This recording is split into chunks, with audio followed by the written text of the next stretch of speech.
Hey everyone, how are y'all doing? Glad to hear. I'm less than good. Nothing to worry about, but I do need to mention some schedule changes with you guys. Hooray.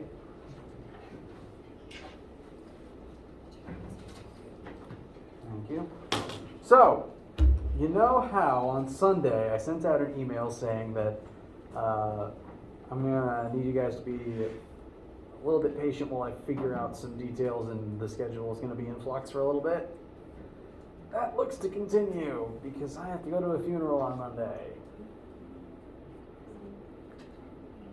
So let's look at the calendar and talk about what things will happen when in the next week. This is Friday, September 24th. We are currently here having lecture. There is no lab today. Do keep that in mind. And the Chapter 3 homework and quiz are due tonight, so do make sure you are working on that and get things wrapped up to the best of your ability by midnight. Excuse me. Next week, the 27th through the 1st, is going to, again, be somewhat affected by things interfering with my ability to schedule and do my work. We will not have lecture on Monday, again. Similarly, we won't have an in-person lab next week, because I have somewhere I need to be.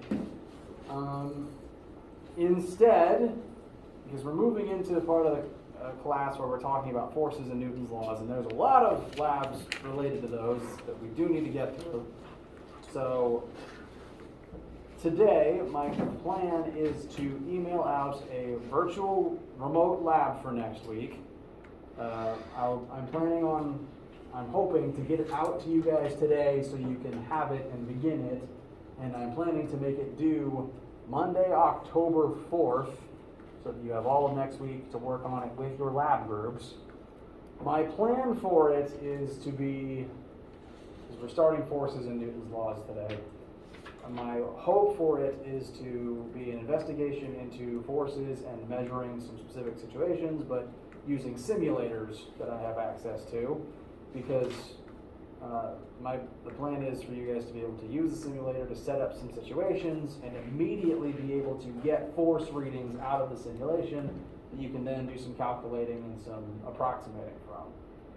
And my goal is to actually try to make this lab easier than it would have otherwise been, because the simulator can tell you immediately your force readings instead of having to do those yourself using equipment that, like, you have a limited window of time to read it before someone hits the floor. So my goal is to today create a good remote lab for you guys to work on during next week. It'll be due for everyone October 4th. Doesn't matter what day your lab is, you can do it next week on your own time whenever you have space for it, and just make sure your group's work is into me by October 4th. And do continue working on it in groups. I want you guys to be able to form your groups and work well. I need to remember how to talk, apparently. I want you guys to work in your lab groups so that you can continue working with each other and become a good cohort. But you are allowed to change who you work with. I do just recommend working with other people. As for class next week, again, we won't have lecture on Monday, but we will. I am still planning to meet for lecture on the 29th and the 1st. Today we're going to be beginning Chapter 4 and forces, and so next Wednesday and Friday we'll continue going through that. And my tentative plan, I will adjust if need be, for Chapter 4's homework and quiz is to make them due also on midnight at the end of October 4th. I will adjust that if need be, but that is the day I'm going to set it as once the Chapter 3 homework and quiz are in tonight. And I think that's most of the schedule-related announcements.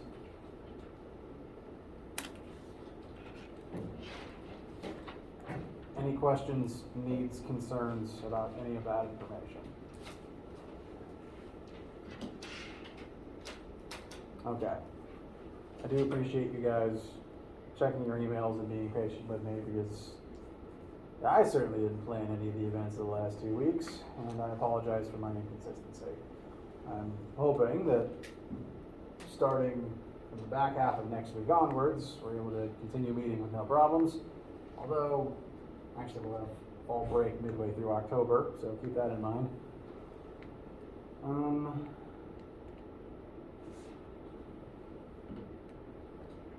Today we're going to begin Chapter 4. I do want to briefly leave open an opportunity for any homework and quiz related questions from you guys. I've been getting a lot of emails from people.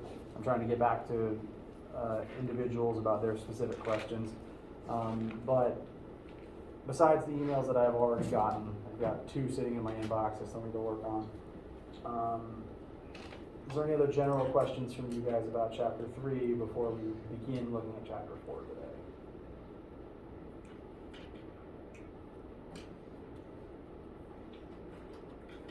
Okay. Before, one additional thing, and this is kind of a selfish request for me. My favorite part of this job is actually when students ask me absurd, off-the-wall, random science questions. Be it a random thing you've been wondering your whole life, or just asking about something you saw on TV or in a movie. I love when students ask those. It's fun for me to just sit and talk about it, and I can usually try to tie it into the lecture, depending on what the question was. And I feel like, it might be selfish of me, but I feel like I kind of want there to be a little bit of fun today. So I want to ask you guys, is there any, and I mean any, random science questions in your head that you could ask right now? Goofy is encouraged. Yes.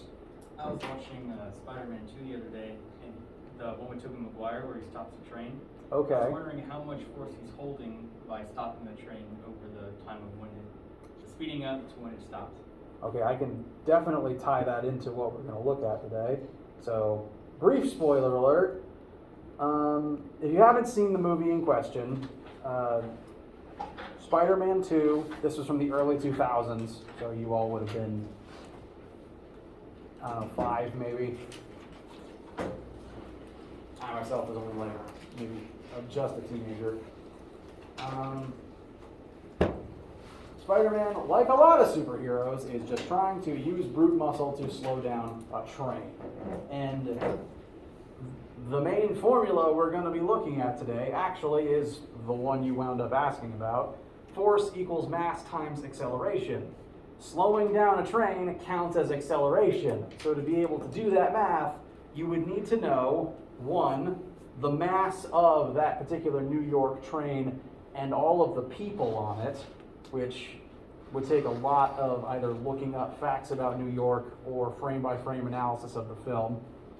2, you would need to measure the rate of deceleration of the train, so knowing exactly what its original speed was and how long it took Spider-Man to make it stop. And those together would tell you the force that Spider-Man would need to exert to actually cause that feat. And I've given questions similar to that one in homeworks and on tests before, usually involving Hulk or Mr. Incredible, but Spider-Man can do it too. It's not his most famous power, but he is super strong. He at the very least can throw cars and also support his entire body weight just by sticking his hand to something. That takes a lot of muscle. Without those numbers, I couldn't tell you exactly the strength feat. I do know at the very least he is strong enough to lift and stop cars. And so applying that strength over a longer period of time and hoping that the train conductor hit the brakes, it's possible. That said, it would take forces that would kill anyone who wasn't a spider human.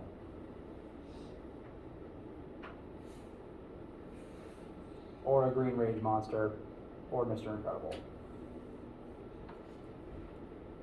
Anything else?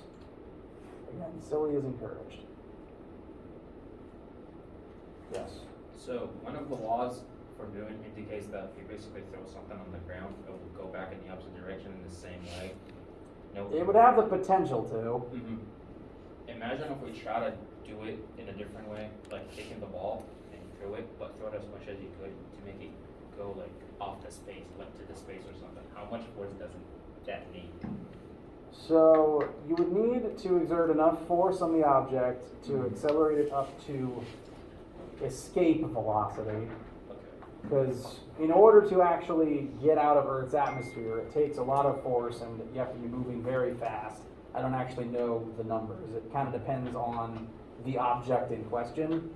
And it would be very hard to throw an object at that speed because air resistance is going to constantly slow it down. When we shoot rockets, they have a propulsion system that's constantly adding force, like using fuel to create more force that pushes it up higher and faster, exerting a force on the rocket to keep it going in spite of air resistance. So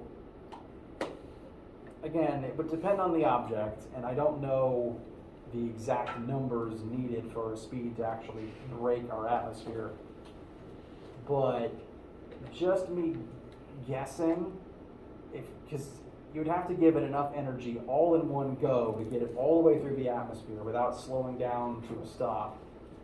You'd probably break the sound barrier a few times just throwing it. So I don't think a human could do it with their own arm. Mm-hmm. And if a machine did it, you'd probably need a rail gun, and the projectile would break the sound barrier, and it would be very uncomfortable for anyone near the rail gun. Not impossible, just really hard. Does that answer the question? Yes, sir. Okay. Anything else? I'm enjoying this.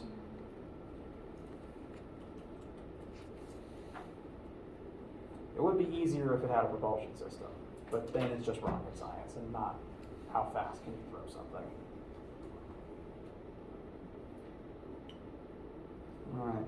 I do encourage literally any of these types of questions at literally any time. It makes my job just that much more fun, just to be able to stop and think about something silly or something tangentially interesting. So do please ask these at any time. I'm begging you. Now, as for the learning for today, thank you for helping segue into this. I'm going to skip a few slides backward. Actually, no, I don't need to skip any slides backward, really.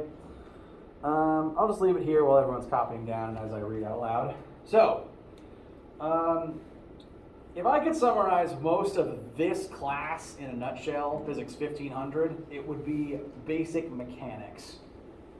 And the three principles that we nowadays refer to as Newton's laws are foundational to most people's understanding of basic mechanics, which I say to refer to the motion of objects that you are able to see and interact with as a human-sized organism, and the forces involved in those processes.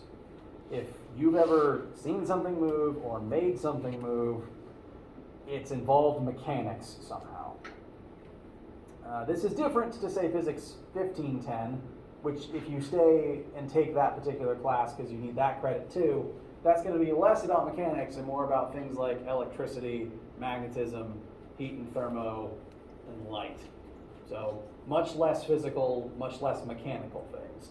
This semester we're focusing on tangible objects and what it takes to make them go places.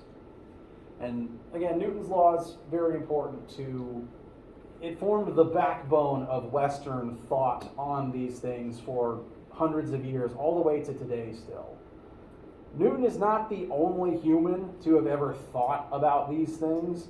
I guarantee you heard all these statements before, but even if you hadn't, you would have observed these conceptually to some degree, to the point where none of these should be completely foreign to any of you, even if you've never heard it out loud.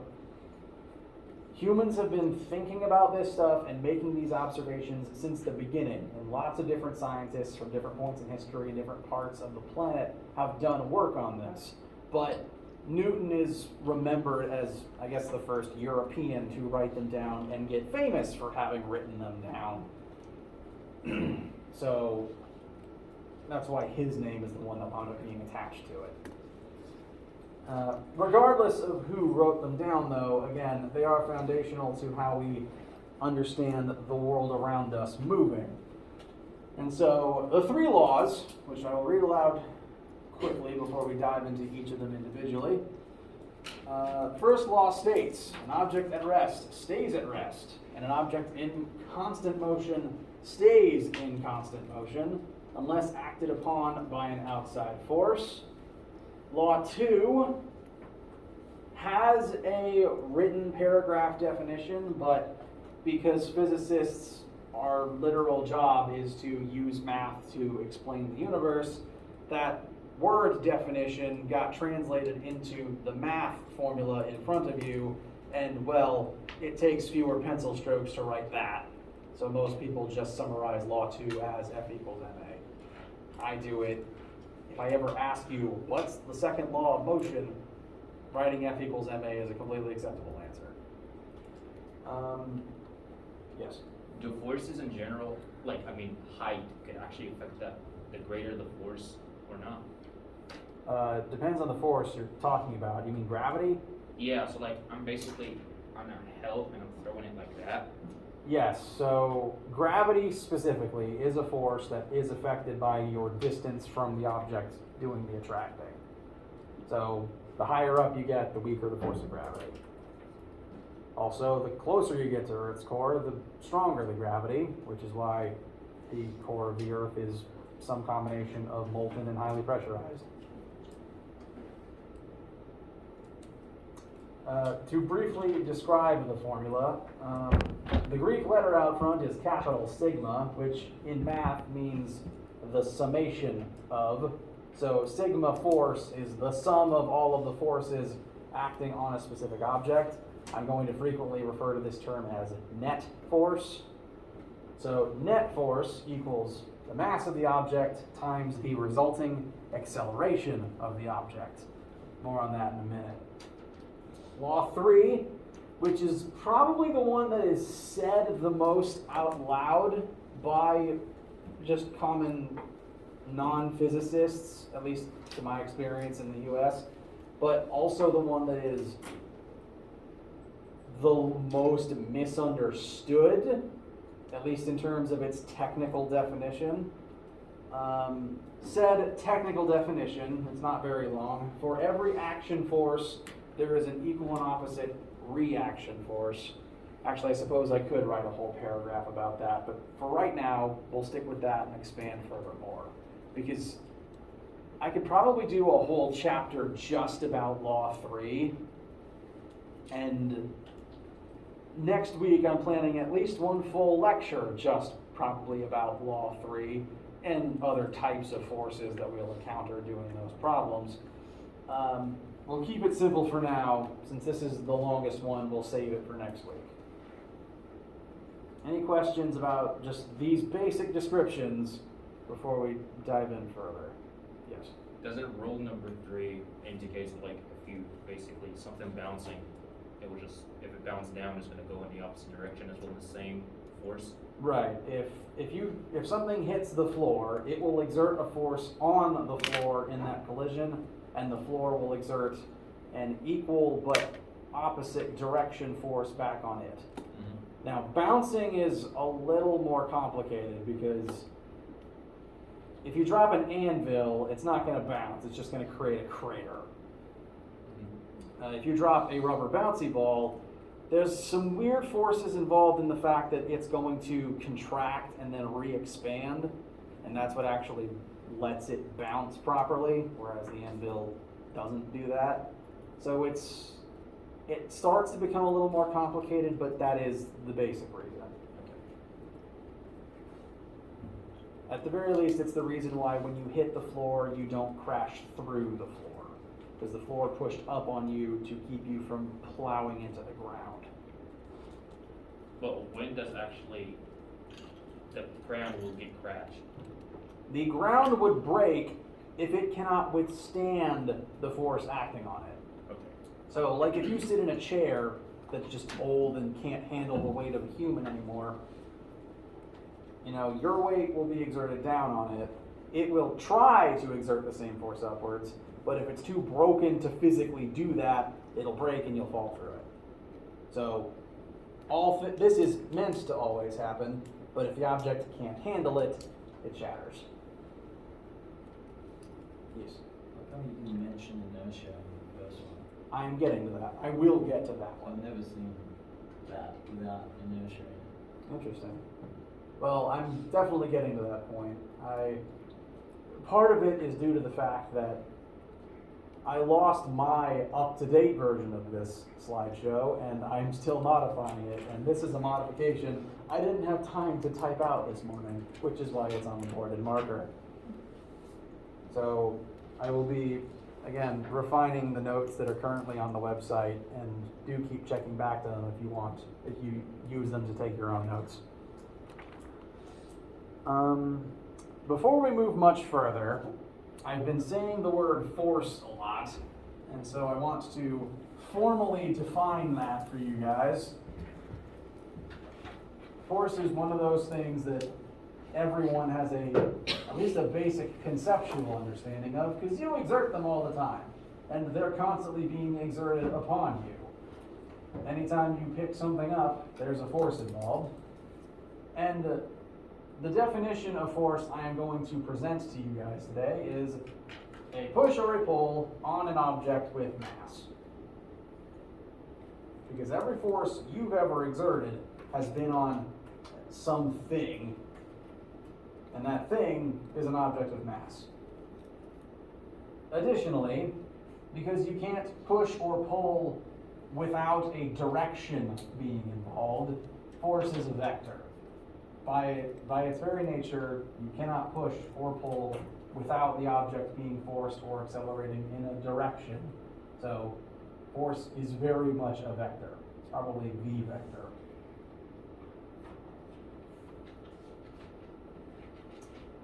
Now, this is what force is. What force does is it causes mass to accelerate. This is reflected in Law 2, the formula on the board. When you exert a force on an object, the goal is to make that object accelerate. Let's look at baseball as an example. Say, at the beginning of, I guess it's not really called a play. I only did Little League for 1 year as a kid, and I'm rusty on all the terms. At the beginning of, wow, I'm just showing how little I understand sports. At the start of a chain of events, the pitcher begins with the ball in their hand at velocity 0, but then they exert a force to change the ball's velocity to something else, and now the ball moves towards the batter. The batter will exert another force via the bat, because they want the ball to instead be moving that way. That is a change in velocity, so you need to exert a force on the mass of the ball. And then finally, I guess this last step is optional, a catcher might catch it and exert a force on the ball to slow it down to 0. So, again, everything you've ever done has involved force to some degree.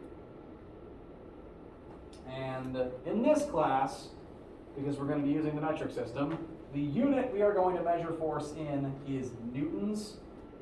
Unit is named after the scientist. 1 Newton is defined as the force required to make a 1 kilogram mass accelerate at a rate of 1 meter per second squared, which is actually not a small amount of force. You'd feel 1 Newton, because 1 kilogram is not light. And 1 meter per second squared is not a small acceleration. So this is a pretty big base unit, actually. But if, like me, you grew up in the United States, you've probably been using pounds as the main unit of force in most of your life. When you weigh something and the scale gives you a measure in pounds, that is technically a force. It's the force of gravity specifically. And you can use pounds to describe other forces. I've heard like a pitcher's swing, the force involved in a pitcher's swing, or the force involved in a boxer's punch. I have heard those reported in pounds sometimes. It's not metric, but it does work. Okay, so how would you divert that to units? Oh, I think the conversion is, I think it's about, this is not completely accurate. I try to remember it as about 2 pounds to every 1 Newton. I'm going to check that real quick though, because I hate being wrong.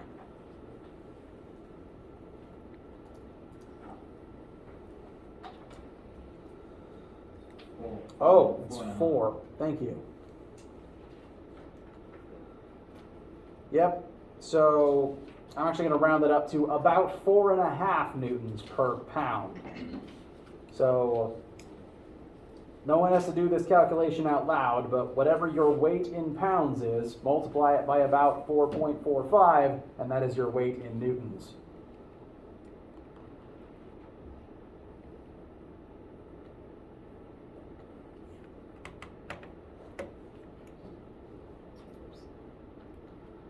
Okay. I'm going to leave everything up. I'm going to leave the force definitions and this up on the board just a little bit longer. I'm going to take a quick drinking and vocal cord break. If you guys need water, restroom, etc., now's a good time. And we'll reconvene shortly to begin dissecting laws 1 and 2 a little more closely.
Dr. Gordon? Yes. Roger? Still?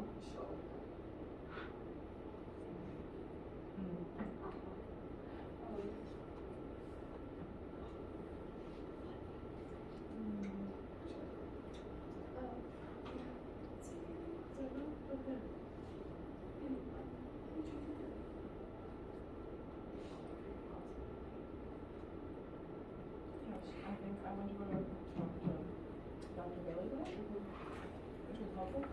I'm really despairing of healthcare rural stuff.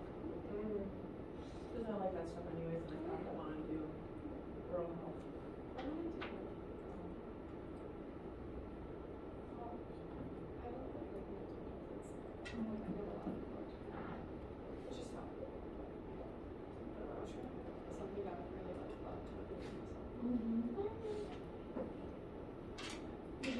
Like top 20 public health things. Oh, yeah. Oh, yeah. I'm sure you do. I mean, some of them are. We do some commitments on things too.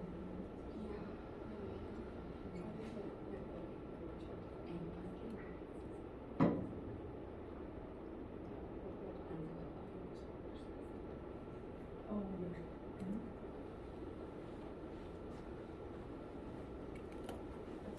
Something.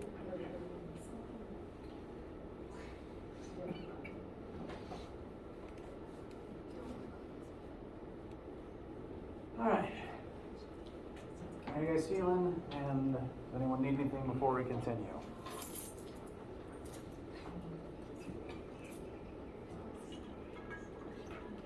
Okay. We are going to quickly look at laws 1 and 2. Law 3 will come on next Wednesday. Law 1, as pointed out a minute ago, is commonly referred to as the law of inertia because, well, the definition of inertia is Newton's first law of motion. Has anyone never heard the word inertia before? Okay. Now, that said, it's a word that does, I'd say, come up.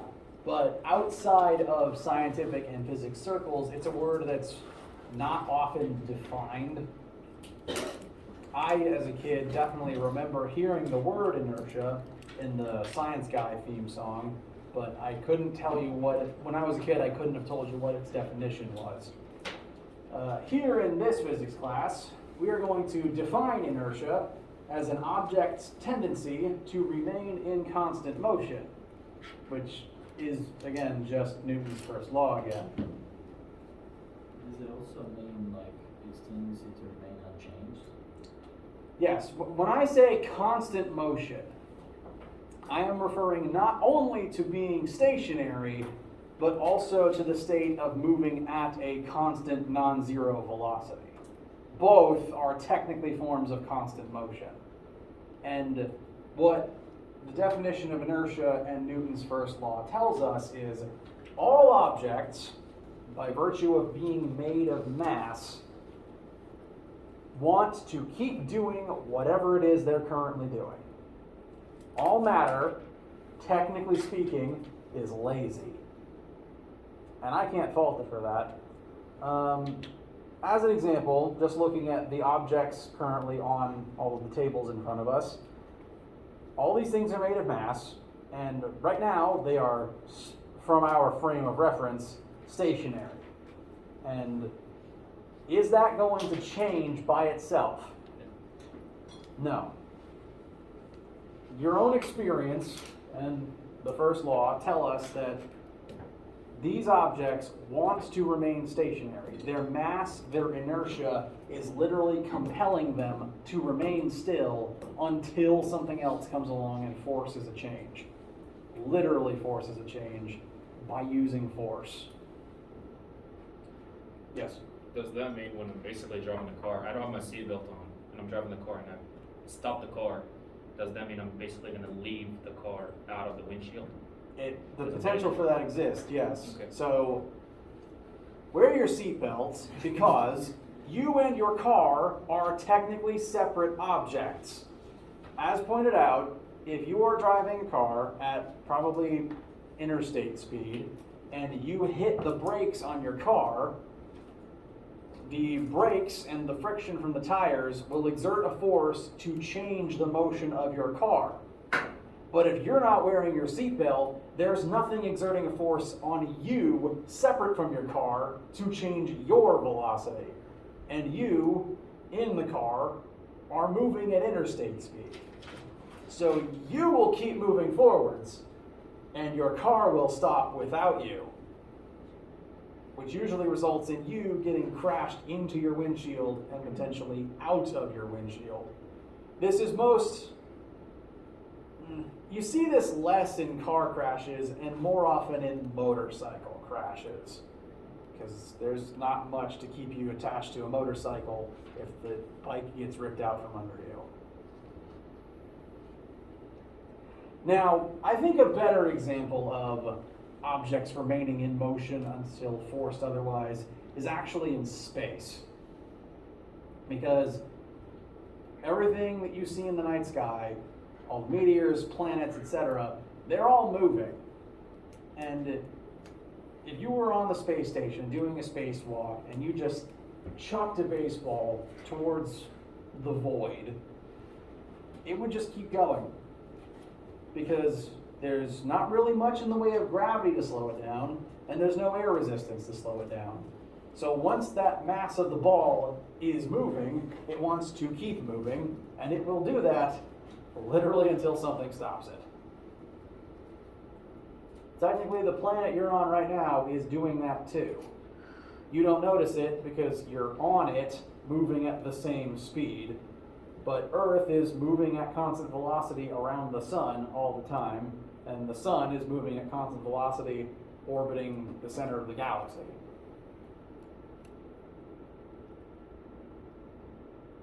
So, every object wants to remain in constant motion, be that stationary or be that moving at constant speed. Now, on Earth's surface, most objects tend to still slow down over time because of friction and air resistance, which are technically outside forces. Were it not for those, you could fly out of your car and keep going if there was nothing, if there was no air and no friction and no gravity to stop you. So, wear a seatbelt.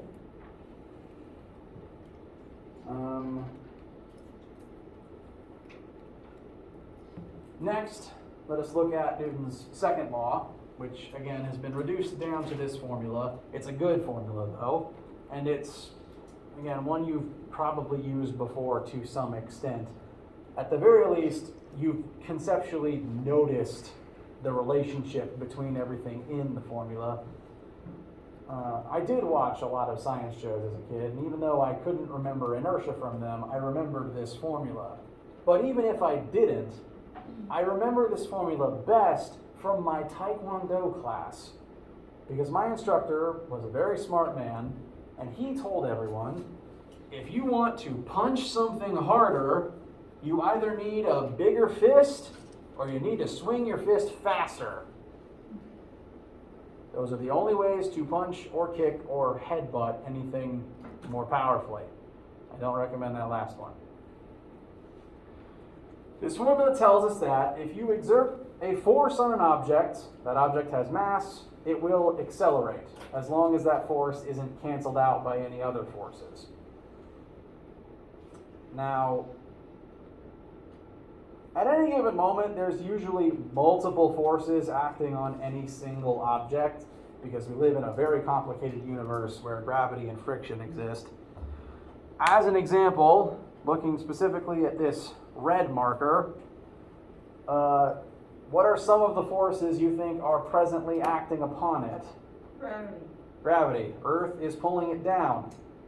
It's not falling down, though. Why is that? Because the table is exerting another force on it. The table is exerting a force upwards on the marker. Currently, from our frame of reference, those two forces add up to 0. So the net force is 0. Therefore, 0 equals mass times acceleration. The mass isn't 0, so the acceleration ends up being 0. It is not accelerating, it is remaining as it is, which again refers back to the first law. Now, if you do imbalance the forces, if I was to walk over and exert a sideways force to cause the marker to move horizontally instead, my force acting on the mass would create an acceleration. But I, as a normal earthly human, can only exert but so much force. If I try to exert the same force on an object with a much larger mass, the resulting acceleration would be a lot slower. So all parts of this are proportional to one another, and you've probably realized that more massive objects require harder shoves to actually make them move. That also refers back to the law of inertia, because we measure an object's inertia by measuring its mass. The more mass something has, the less it wants to change what it's doing, the more force you need to exert to make it change what it's doing. Questions so far? All right. Now, Law 2 is a formula, so let's utilize that formula at least once today. Here we have a 500-gram box object, and I'm going to say that it's stuck in a 4-way tug-of-war match.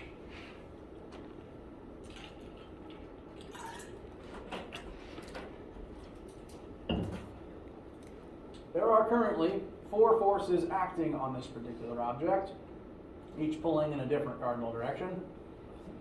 And we are asked to find the total force on this object and the total acceleration of this object as a result of these forces.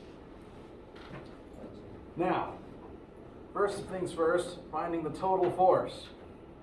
Thankfully, or rather, by definition, force is a vector, which means you can examine all of these force vectors and just add them together using vector addition.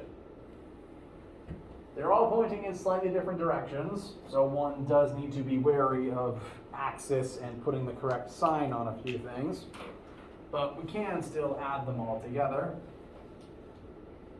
If we keep with our usual up is positive y and right is positive x, and I've written these starting from the top and then going clockwise. Our first vector is 100 newtons upwards, that's positive y, so 0, 100. Second vector, again rotating clockwise, is 250 newtons in the x-axis. Next is 125 newtons down, and not only is that vertical, it is opposing the other vertical vector, so they do need opposite signs. And lastly, we have an x-force also opposing the first one we wrote down. This is 200 newtons left. If left is the negative direction, that has to be negative 200 newtons. And once we have all of our correct positives and negatives and listed everything in terms of x and y, we can simply add them like vectors we've done in the past. Now, like with most vectors, forces can point at angles in complicated directions. So there will be trig examples like question 3 on your current homework. The mule example is an example of forces pointing in angles, add them, divide them into their components, and add them as vectors. So you've done this before, technically. I'm just trying to link those pieces of information. We do our addition. All of our forces are working against one another, so we end up with a relatively smaller answer of 50 newtons in the x-axis and negative 25 newtons in the y-axis. And currently, all I have asked for is the component form of that total force, so that's all we need for this first part. And just looking at this, and then looking back at the picture, what direction do you think the box is going to start moving in? The 250 newton. Say that again, sorry? The 250 newton direction. Yes, so it's mostly going to start moving left, but our net force tells us it will also more slowly begin drifting in the negative y as well. So if we were like bird's eye view looking down on this situation, the box would probably start sliding this way. This is definitely going to be the winner, though, of the 4-way tug of war, if nothing changes. Now, when you find net force, you're basically finding the one force that could replace all of the individual forces. If you created this situation and watched it play out, you would watch the box start drifting in the direction we just indicated, but you'd get the same result if there was just one person pulling on the box equal to that force we just calculated. That net force represents the one thing they all add up to, and therefore the one thing that could replace all of them to get the same result. How does that feel? Okay. Yes. There's a problem if we decided to add all of them together without doing like that? Like, just take the negative 200 added to the 100 with plus the 250 and the negative 125. Would it still get the same answer or no? If you just added all of them together into one number, Yes, sir. that would not work. Okay. because whatever the two people in the x-axis are doing does not directly affect the y-axis at all. Yeah, you have to look at the axes separately. Yes, sir. Lastly, and real quick, let's find the total acceleration of this particular object. We have our Newton's second law formula, F equals ma. Because we've got an x force and a y force, I'm just listing them separately in terms of those axes. In our x-axis, we've got 50 equals mass times x acceleration. In the y-axis, we'll have negative 25 times mass, negative 25 equals mass times y acceleration. Now, I want to point this out because it's going to come up literally every formula forever in this class. Force equals mass times acceleration, and the definition of 1 Newton is the force needed to accelerate a kilogram in meters per second squared. This might bother any chemists or possibly bio majors, but all of the formulas in this class, anytime you see mass in those formulas, is going to be designed to accept kilograms, not grams. The base metric unit for mass in physics is kilograms. So you can put on the top of your formula sheet a big old asterisk, kilograms, because every time the formula has mass in it, that's the unit you're going to need. And I don't have a very good historical reason why that was done. I know that every decade or so there's an international council of units and measures who just gets together and votes on all this stuff. I don't know why it was all set up this way. My only guess is so that the numbers would just literally be smaller. Because when you're doing chemistry, you're working with small amounts of things. You want accurate units to the gram. But in physics, we're working with forces the scale of planets. And it just helps if the numbers are smaller. So anyway, make sure to plug in kilograms literally forever. And therefore our 500 grams becomes 0.5 kilograms, which will give us 100 meters per second squared in the x-axis and negative 50 meters per second squared in the y-axis. Any questions?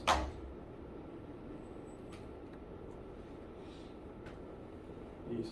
Does that mean when we deal with any of problems from here on, it's going to basically look the x and y?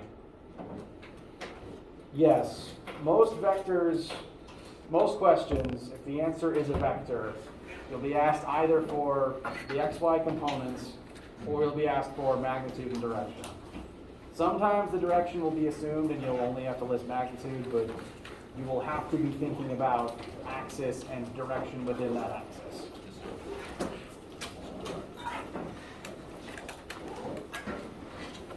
That draws lecture for the week to a close. Do be working on your homework and quiz. I will be answering any email inquiries about them today. Keep your eye on your inbox for any further changes to my schedule, but also for the lab I'm going to send out. If no one has anything that they need to stick around and ask me about, then do please have a great day and a great weekend. Did we worry about that until Monday? The next one?